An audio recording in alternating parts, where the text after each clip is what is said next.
नमस्कार, आप देख रहे हैं बीटी न्यूज बिहार। मैं हूं आपके साथ मिथिलेश कुमार। अभी मैं कटिहार अंतर्गत ये कौन सा जगह है सर? ये विनोदपुर मोहल्ला में अवस्थित डॉक्टर गाजी शरीफ अहमद के साथ कटिहार लोकसभा की चुनाव को लेकर कुछ खास बातचीत। सर, अपना परिचय। नमस्कार, आदाब, सलाम। मैं डॉक्टर गाजी शरीफ अहमद जी। मैं एक शिशु रोग विशेषज्ञ हूँ जी और समाज का दर्द रखने वाला, एक जिंदा दिल रखने वाला इंसान जी सर। इसलिए मुझे दर्द का एहसास रहता है जी। तो मुझे चिंता रहती है जी। यही मेरी पहचान है जी सर, सामने लोकसभा का चुनाव है। कटिहार की स्थिति को सर आप किस रूप में देखना चाहते हैं? कटिहार के साथ सबसे बड़ी विडंबना ये है कि कटिहार का जो ज्योग्राफी है, जो इसका विकास होना चाहिए था उस ज्योग्राफी के आधार पर, उसके भौगोलिक स्थिति के आधार पर, उसी कारण से ये अभिशाप में बदला हुआ है और ये सब पॉलिटिकल कमिटमेंट की कमी की वजह से। आप ये समझिए कि किसी धरती को 3 मीठी पानी की नदियां नसीब हों, गंगा, जमुना, कोसी और महानंदा। मैं तो कहता हूँ कि कटिहार गंगा की गोद में बैठकर कोसी और महानंदा की बाहों में खेलने वाली जगह है जी सर। और इसे जिस तरह से उभरना चाहिए था, इसका इस्तेमाल जिस तरह से होना चाहिए था, लोगों और पॉलिटिकल कमिटमेंट की कमी की वजह से यह अभिशाप में बदला हुआ है और सिर्फ बाढ़ग्रस्त रहता है। सर, अभी जो बिहार की स्थिति है, लोकसभा का चुनाव है सामने, सभी पार्टियां एकजुट होकर अपने अपने गढ़ को मजबूत करने में जुड़ी हुई हैं।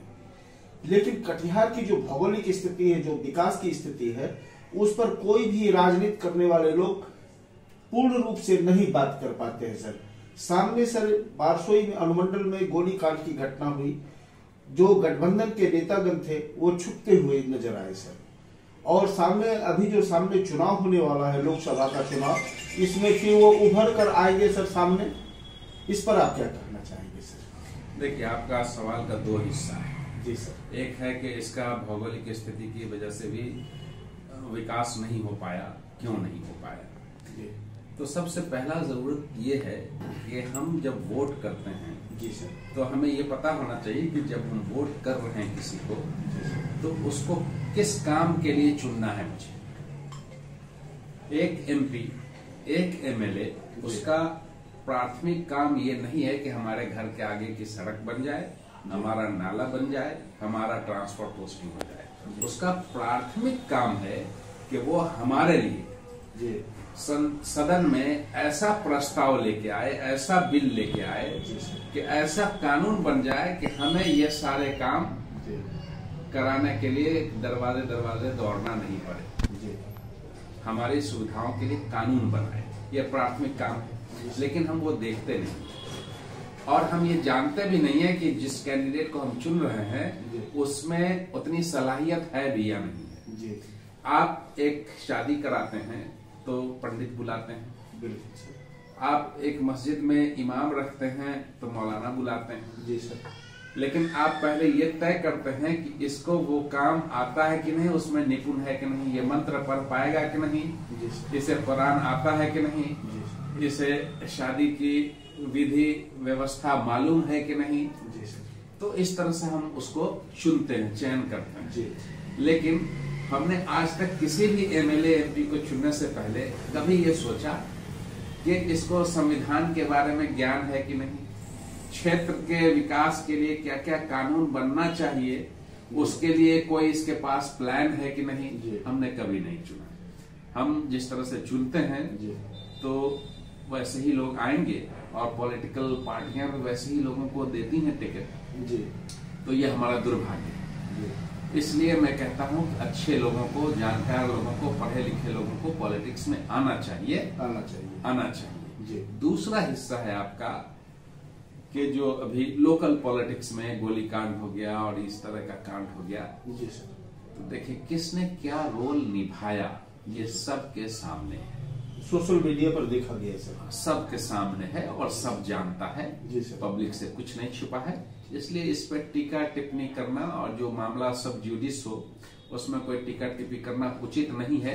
लेकिन इतना मैं जरूर कहना चाहूंगा कि पब्लिक लाइफ से जुड़े जितने लोग हैं, जितने भी नेतागण हैं, सोशल एक्टिविस्ट हैं, उन्हें हर कार्य से पहले इस बात को जरूर देखना चाहिए कि इसमें सोशल सिक्योरिटी का इशू है, तो उसे जरूर एड्रेस किया जाना चाहिए। सर, हमारे यहाँ जो स्थानीय सांसद महोदय हैं अभी वर्तमान में, दुलाल चंद गोस्वामी, उनके ऊपर जनताओं का कड़ा प्रहार हो रहा है कि जनता ये कह रही है कि आप जब सांसद चुने गए, इससे पहले आप बिहार सरकार में मंत्री भी थे, लेकिन जहां उनका स्थानीय निवास स्थान है उस क्षेत्र का भी समुचित विकास नहीं हुआ सर। और कटिहार के लिए क्या किया उन्होंने सर, ये जनता सवाल पूछती है। कटिहार में क्या विकास हुआ जी, ये आप सब देख रहे हैं। जी सर। कटिहार में ऑफिशियल डाटा है कि 2,83,000 युवा छोटे छोटे रोजगार के लिए पलायन करते हैं। जी सर। अब आप किसी गांव में जाते हैं तो आपको या तो बूढ़े मिलते हैं या बच्चे मिलते हैं, नौजवान नहीं मिलते हैं। वो रोजी रोजगार की तलाश में, और वो 10,000 12,000 की नौकरी के लिए बाहर जा रहे हैं। जी सर। तो हम उनको यहाँ रोकने में असफल रहे। जी। इसका मतलब हम उनके लिए कुछ नहीं कर सकते। पढ़ने के लिए, अच्छी शिक्षा करने लेने के लिए लोगों को बाहर जाना पड़ रहा है। अभी आप देखिए यूपीएससी पिछले वर्षों में लोगों ने टॉप किया, कई लोगों ने निकाला, बीपीएससी भी इस बार कई लोगों ने